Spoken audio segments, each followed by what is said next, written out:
नमस्कार स्टूडेंट्स, मैं तौफीक खान आपका अपनी क्लास में बच्चों बहुत बहुत स्वागत करता हूं। बच्चों आज हम लोग अगला टॉपिक पढ़ेंगे ठोसों में अपूर्णता। ये ठोसों की अपूर्णताएं क्या हैं वो हम लोग देखेंगे। तो इसके बारे में मैं बताता हूं। जब क्रिस्टलीय ठोसों में अवयवी कणों की जो एक निश्चित व्यवस्था होती है, आपने देखा है हमारे पास क्रिस्टलीय ठोस में अवयवी कण होते हैं। अब जब अवयवी कण एक निश्चित क्रम में व्यवस्थित होते हैं और दीर्घपरासी व्यवस्था होती है तो हमें क्रिस्टलीय ठोस की एक निश्चित ज्यामिति प्राप्त होती है। लेकिन अगर उन्हीं अवयवी कणों की व्यवस्था निश्चित ना होकर अनिश्चित हो जाए, यानी उनमें कुछ परिवर्तन आ जाए, कैसा परिवर्तन वो सुनिए। हो सकता है अवयवी कण जो होंगे वो अपना स्थान छोड़कर चले जाएं, या तो जो अवयव होते हैं, जो आपने देखा है अवयव एक दूसरे से कैसे होते हैं, गोले बनाकर इस तरह होते हैं। ये तो मैंने बोला क्रिस्टलीय ठोस में जो अवयव होते हैं या तो वो अपना स्थान छोड़कर चले जाएं, या तो क्रिस्टलीय ठोस में जो अवयव होते हैं वो परमाणुओं के मध्य अंतरावकाश में आकर समा जाएं। ये अंतरावकाश, खाली स्थान, अंतरावकाश में आकर समा जाएं तो ठोसों में एक विकृति आ जाती है, उसे ही ठोसों में अपूर्णताएं कहते हैं। बच्चों तो एक बार फिर से सुन लीजिएगा। क्रिस्टलीय ठोस में अवयवी कणों की निश्चित व्यवस्था में जब कभी कोई अनियमितता आ जाती है, अर्थात अवयवी कण या परमाणु अपने स्थान को छोड़कर चले जाते हैं या तो अंतरावकाश में समा जाते हैं, फलतः उस क्रिस्टलीय ठोसों में रिक्त स्थान आ जाता है। भाई अगर वो छोड़कर जाएगा तो वो जगह तो खाली हो जाएगी, वही बात है, रिक्त हो जाता है। तो ठोसों में ऐसे दोष को ठोसों की अपूर्णताएं या ठोसों का दोष कहते हैं। इसके बाद बच्चों ये दो प्रकार के होते हैं, इलेक्ट्रॉनिक दोष और बिंदु दोष। अब इलेक्ट्रॉनिक दोष क्या होता है वो सुनिए। जैसे एग्जाम्पल बनाते हैं आपके पास NaCl NaCl Cl Na Cl Na NaCl NaCl, मान लीजिए ये हमारे पास बेटा NaCl का एक क्रिस्टलीय ठोस है। अब जब इस क्रिस्टलीय ठोस पर बेटा हम लोग 0 केल्विन के टेम्परेचर पर विद्युत का प्रवाह करते हैं तो इन क्रिस्टलीय ठोसों में विद्युत का प्रवाह नहीं होता। लेकिन जैसे ही 0 केल्विन टेम्परेचर के ऊपर का ताप बढ़ाते हैं तो इन ठोसों में उपस्थित परमाणु के इलेक्ट्रॉन, ये परमाणु ये इनके इलेक्ट्रॉन ऊर्जा को ग्रहण कर लेते हैं और ग्रहण करने के बाद ये निम्न ऊर्जा स्तर से उच्च ऊर्जा स्तर पर जाने लगते हैं। फलतः ठोसों में एक विकार आ जाता है, उसी विकार को इलेक्ट्रॉनिक दोष कहते हैं, इलेक्ट्रॉनिक दोष कहते हैं। तो बच्चों फिर से एक बार आप देख सकते हैं कि जब किसी क्रिस्टलीय ठोसों में 0 केल्विन टेम्परेचर पर विद्युत का प्रवाह करते हैं तो क्रिस्टलीय ठोसों में विद्युत का विसर्जन या विद्युत प्रवाहित नहीं होती, परंतु टेम्परेचर बढ़ाने पर क्रिस्टल में उपस्थित परमाणुओं के इलेक्ट्रॉन ऊर्जा को ग्रहण करके निम्न ऊर्जा स्तर से उच्च ऊर्जा स्तर पर चले जाते हैं। फलतः अब उस क्रिस्टल में विद्युत का प्रवाह होने लगेगा। इलेक्ट्रॉनों के निम्न ऊर्जा स्तर से उच्च ऊर्जा स्तर पर जाने के कारण क्रिस्टल में चमक आ जाती है, यानी वो क्रिस्टलीय ठोसों में चमक आ जाती है। वो चमक किसकी वजह से आती है? क्योंकि जो इलेक्ट्रॉन है वो ऊर्जा ग्रहण करके निम्न ऊर्जा स्तर से उच्च ऊर्जा स्तर पर जाते हैं। ये बात है, ठीक है। इसी के अंदर बच्चों अब इस इलेक्ट्रॉनिक दोष के अंदर मैं आपको एक अगला टॉपिक पढ़ाता हूं, एफ केंद्र। ये बोर्ड पेपर में बहुत ही ज्यादा पूछा जाता है, इसको बिल्कुल आप गांठ बनाकर रखिए। एफ केंद्र बोर्ड पेपर में बहुत ज्यादा पूछा जाता है। तो क्या है वो सुनिए। जैसे NaCl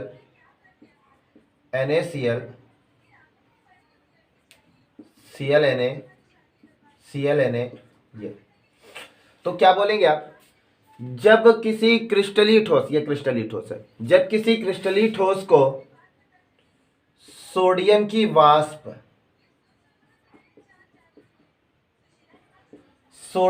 वाष्प के साथ गर्म किया जाता है, ध्यान देंगे, जब किसी क्रिस्टलीय ठोसों को सोडियम की वाष्प के साथ गर्म किया जाता है तो जो सोडियम की वाष्पें होती हैं, ये सोडियम की वाष्प ये इलेक्ट्रॉनों को त्याग कर केटायन बना लेती हैं, इलेक्ट्रॉनों को त्याग कर केटायन बना लेती है। ये केटायन है, इसको धनायन भी बोलते हैं, केटायन बना लेती है।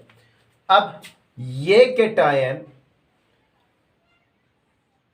क्रिस्टलीय ठोस में उपस्थित एनायन को, एनायन ऋणायन वाले भाग को, ऋणायन वाले भाग को, ठीक है, तो इस सोडियम की वाष्प से उत्सर्जित केटायन क्रिस्टलीय ठोस में उपस्थित किसी एक एनायन के साथ मुक्त होकर बाहर चला जाता है।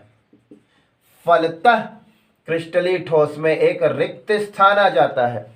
इस रिक्त स्थान को सोडियम की वाष्प के द्वारा उत्सर्जित किए गए इलेक्ट्रॉन के द्वारा भरा जाता है। फलतः उस क्रिस्टल पर चमक आ जाती है। तो बेटा नमक का जो पीलापन है वो एफ केंद्र की वजह से ही होता है। ये है एफ सेंटर, ठीक है। इसके बाद अब हम लोग दूसरा पॉइंट पढ़ेंगे, बिंदु दोष। अब देखेंगे बिंदु दोष क्या होता है वो सुनिए। बिंदु दोष के लिए क्या बताएंगे, जब किसी क्रिस्टलीय ठोसों में जालक बिंदु पर, जालक बिंदु आप जानते हैं जो क्रिस्टलीय ठोस में कोने पर होते हैं या जालक स्थल भी उसको बोलते हैं।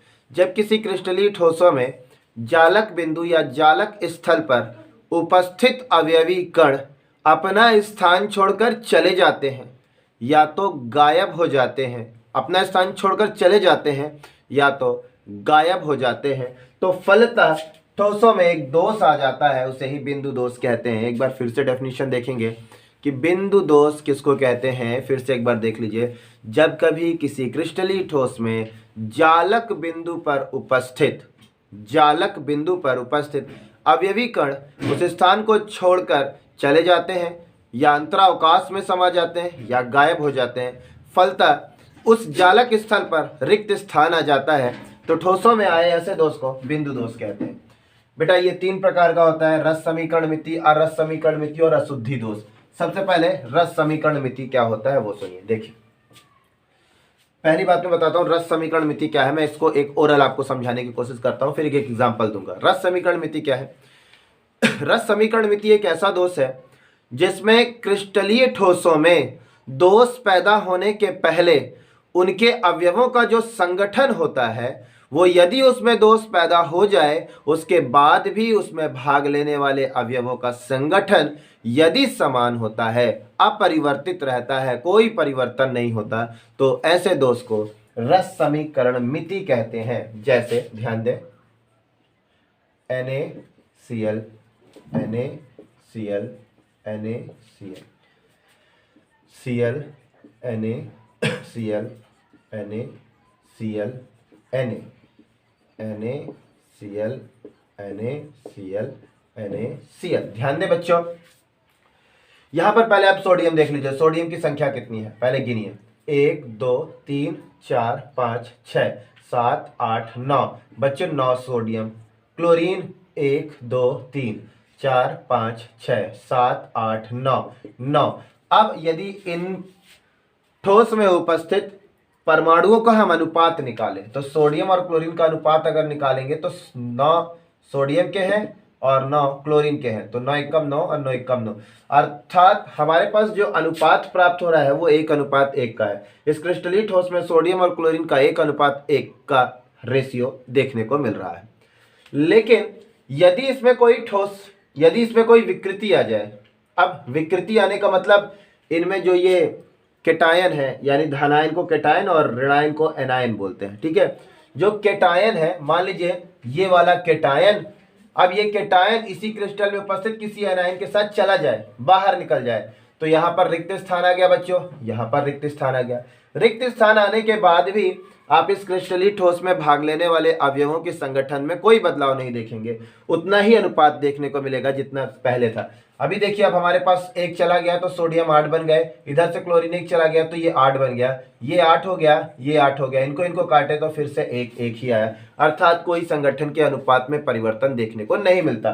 तो रस समीकरण मिति क्या बोलेंगे सीधी सी भाषा में, जब किसी क्रिस्टलीय ठोसों में दोष पैदा होने के पहले जो भी उसका संगठन यानी अवयवों का जो संगठन होता है, वही संगठन यदि दोष पैदा होने के बाद भी होता है, अर्थात उसके आणविक सूत्र में कोई परिवर्तन नहीं होता, जैसा आणविक सूत्र दोष पैदा होने के पहले होता है वैसा ही आणविक सूत्र दोष पैदा होने के बाद भी हो, तो हम ऐसे दोष को रस समीकरण मिति कहेंगे। जैसे एक और एग्जांपल से बताने की कोशिश करूंगा आपको, जैसे Ab2, मान लीजिए ए कोई परमाणु है, बी कोई परमाणु है, दोष पैदा होने के पहले आणविक सूत्र यही है, एक परमाणु ए के और बी के दो परमाणु। लेकिन यदि इसमें दोष पैदा हो जाए, दोष पैदा होने के बाद भी ए एक ही और बी दो ही हो, तो हम देखेंगे कि परिवर्तन नहीं हो रहा। दोष पैदा होने के पहले भी सूत्र यही था, दोष पैदा होने के बाद भी सूत्र यही था, तो ऐसे दोष को रस समीकरण मिति कहते हैं। रस समीकरण मिति दो प्रकार की होती है, साटकी दोष और फ्रैंकल दोष। साटकी दोष और फ्रैंकल दोष बच्चों बहुत ही इंपॉर्टेंट है, जो बोर्ड पेपर पर पूछता है। इसको देखें, देखिए साटकी दोष की खोज सर्वप्रथम 1930 में साटकी नाम के वैज्ञानिक ने की थी। इन्होंने कहा था कि किसी क्रिस्टलीय ठोस में उपस्थित, किसी क्रिस्टलीय ठोस में उपस्थित केटायन, यानी धनायन की बात हो रही है, केटायन उसी क्रिस्टलीय ठोस में किसी एक एनायन के साथ मुक्त हो जाता है, चला जाता है, फलतः उस क्रिस्टलीय ठोस में रिक्त स्थान आ जाता है, तो ऐसे ठोस को साटकी दोष कहते हैं। अब फ्रैंकल दोष क्या है? तो फ्रैंकल दोष की खोज 1930 में फ्रैंकल नाम के वैज्ञानिक ने की थी। इन्होंने क्या कहा था, देखिए,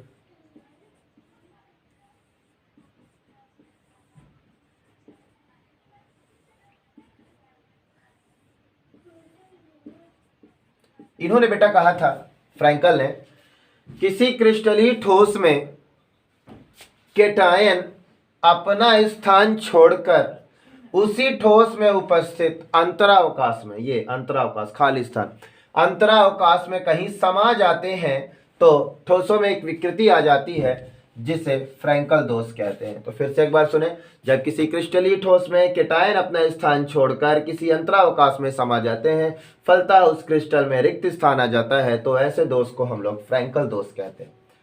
इसके बाद अरस समीकरण मिति, अगला टॉपिक है अरस समीकरण मिति। अरस समीकरण मिति रस समीकरण के ठीक विपरीत है।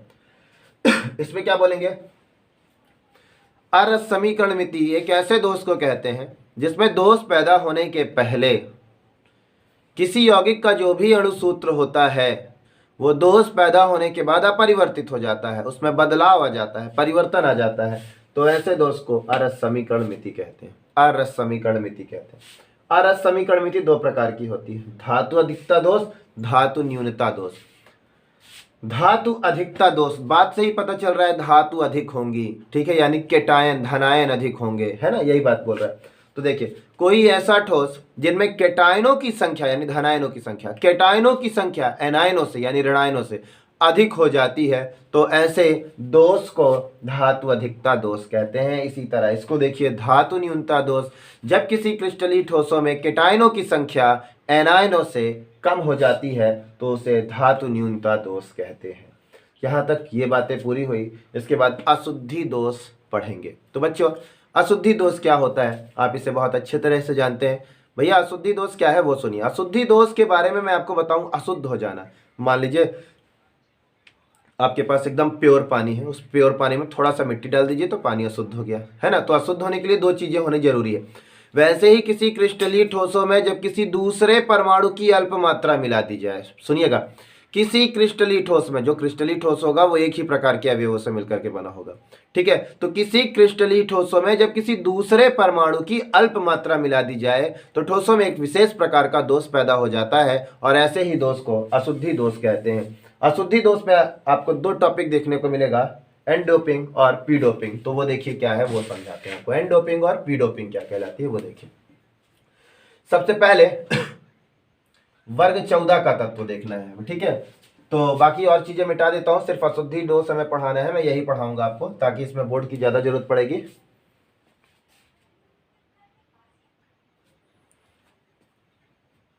तो देखिए बच्चों, अशुद्धि दोष, जैसे मैंने बताया, अब अशुद्धि दोष के लिए थोड़ा सा बोर्ड की आवश्यकता है, इसलिए मैंने मिटाया। अशुद्धि दोष की परिभाषा तो मैंने बताई। अब यहाँ पर एन डोपिंग और पी डोपिंग क्या है वो देखिए। सबसे पहले आपको वर्ग 14 का लेना है। वर्ग 14, ये वर्ग 14 में कौन कौन से तत्व आते हैं? कहे, सीता, जी, सुनो, प्रभु, फिर, ये वर्ग 14 के तत्व हैं। बेटा ये जो वर्ग 14 के तत्व हैं ये विद्युत के उदासीन होते हैं, विद्युत को अपने में प्रवाहित नहीं होने देते। अब आगे बढ़ते हैं। इसके बगल वाला तत्व है वर्ग 15 का। वर्ग 15 में कौन से आते हैं वो देखिए। नीता, प्रीता, ऐश्वर्या, सब, ब्यूटीफुल, माता। ठीक है, ये वर्ग 15 के एलिमेंट्स हैं। इसके बाद इस साइड है वर्ग 13। वर्ग 13 में बैगन, आलू, गाजर, इन, थैली, नहीं, है ना, थैली नहीं। तो ये वर्ग 13 के एलिमेंट्स हैं। अब ध्यान दीजिए, इन वर्ग 13 के एलिमेंट्स वर्ग 14 और वर्ग 15 मैंने आपको दे दिया। सुनिए, ये जो वर्ग 14 के एलिमेंट्स होते हैं ये विद्युत के उदासीन होते हैं, इनमें विद्युत का संचालन नहीं होता। अब मान लीजिए इनमें मैं कोई एक तत्व ले लेता हूं, मैंने ले लिया सिलिकॉन। अब सिलिकॉन की बात देखें, सिलिकॉन का परमाणु क्रमांक होता है 14, 2, 8, 4, बाहरी कक्ष में 4 इलेक्ट्रॉन। इससे पता चलता है सिलिकॉन 4 बार बंध बनाएगा। तो जब हम सिलिकॉन लेंगे तो खाली एक सिलिकॉन तो होगा नहीं, बहुत सारे सिलिकॉन होंगे। तो देखिए, एक सिलिकॉन, ये एक सिलिकॉन, एक सिलिकॉन, एक सिलिकॉन, ये कुछ इस प्रकार बंध बनाए होंगे। ये सिलिकॉन भी अन्य सिलिकॉन से, ये सिलिकॉन भी अन्य, वो भी सब एक दूसरे सिलिकॉन से जुड़े होंगे, दिखाने लगेंगे तो बोर्ड भी बच्चों छोटा पड़ जाएगा। ठीक है, अब इस वर्ग 14 के किसी एक तत्व में जब हम वर्ग 15 का कोई एक तत्व मिलाएं, वर्ग 15 का कोई एक तत्व मिलाएं। अब मान लो मैं वर्ग 14, 15 का एक तत्व फास्फोरस मिलाता हूं, फास्फोरस। तो ये जो फास्फोरस है इस वर्ग 14 के किसी एक सिलिकॉन को अपने आप में से या उसमें से बाहर करके हटा देगा। तो ये फास्फोरस आया, मैंने मान लीजिए इसको हटा दिया। ठीक है, तो अभी तो ये विद्युत का संचालन नहीं कर रहा था। अब ये फास्फोरस यहां पर आया और सिलिकॉन को प्रतिस्थापित करके हटा दिया और खुद आ गया बीच में। अब फास्फोरस का परमाणु क्रमांक 15 होता है, 2, 8, 5, बाहरी कक्ष में 5 इलेक्ट्रॉन, और ये सिर्फ कितने बार इलेक्ट्रॉन बंध बनाया? 4 बार। तो इस पर एक अनपेयर्ड इलेक्ट्रॉन रह जाता है, एक जोड़े, बिना जोड़े का इलेक्ट्रॉन रह जाता है। अब यदि आप इस पे विद्युत का प्रवाह करेंगे तो इसमें विद्युत प्रवाहित होगी। तो ऐसी संधि को, अब आप देख रहे हैं यहाँ एक संधि हुई है, यहाँ पर वर्ग 15 और वर्ग 14 आपस में मिले हैं। तो जब ये संधि हुई है जो आपस में मिले हैं तो इसी को हम लोग एन डोपिंग कहते हैं, एन डोपिंग कहते हैं, या इसी को हम लोग एन अर्धचालक कहते हैं। ठीक है, तो फिर से सुनेंगे आप, एन डोपिंग क्या कहलाती है? वर्ग 14 के तत्व में वर्ग 15 के किसी तत्व को मिलाने से वर्ग 15 के तत्व वर्ग 14 के किसी एक समूह को, एक परमाणु को प्रतिस्थापित करके खुद जुड़ जाते हैं। फलतः उस पर एक अयुग्मित इलेक्ट्रॉन रह जाता है जिससे उसमें विद्युत का संचालन होने लगता है। ऐसी संधि को एन डोपिंग या एन अर्धचालक कहते हैं। ठीक है,